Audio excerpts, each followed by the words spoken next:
Question. Uh, I'm 35-year-old. I'm a housewife. I want to ask how to get out of fear, overwhelming feeling that no matter what I do, what I say, every small thing will turn into a very big fight with my husband. No matter what I say, no matter what I do, every small thing will turn into a very big fight with my husband. How to get out of that fear? How to get out of that fear?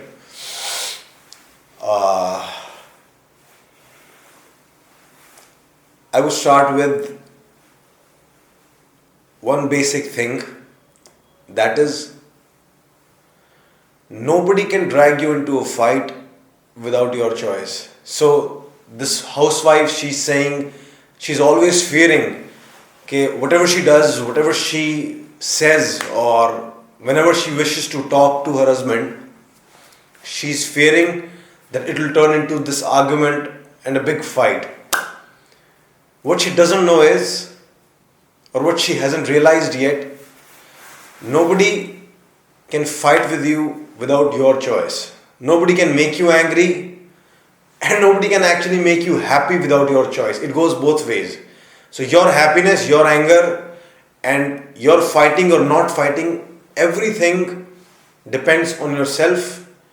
Everything is in your control, or can be in your control. And I know it will take time, and you need to have new thoughts, you need to have a new understanding, you need to learn so much. Basically, that's what I call wisdom. When you have that wisdom, you get that control on your own life, you get that control on your emotions, on what you say, when you say that.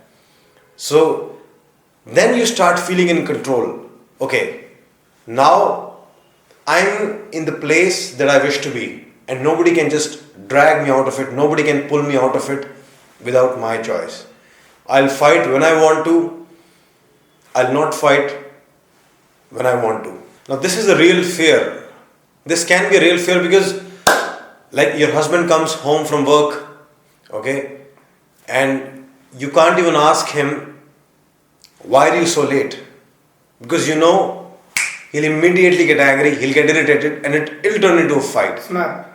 He'll just snap at anything. When you are dealing with a person with high temper or very irritable person who's very touchy and who can erupt anytime, so that's a constant fear. So you always have to suppress yourself. I mean, you're always afraid of confronting. If I confront, it'll turn into a big fight. So one tip that I can give you is of communication. Like, I always say this is not the complete solution, but yes, this tip can come in handy. Whenever you are talking about an issue, just make sure you stick to the issue. Now, this is very important because usually an argument turns into fight because both of the parties, they start name calling, or they start blaming each other, or they just forget about the issue and they dig up the past and they just go off track. And once you go off track, I mean, there is no telling where it can go. What you need to understand there is just stick to the issue. Like, there are many other things, there are many other factors that come into play, but you can start off with this one. Next time you wish to talk to your partner, next time you wish to talk to your husband, just be conscious that you only stick to the issue at hand and not talk about anything else.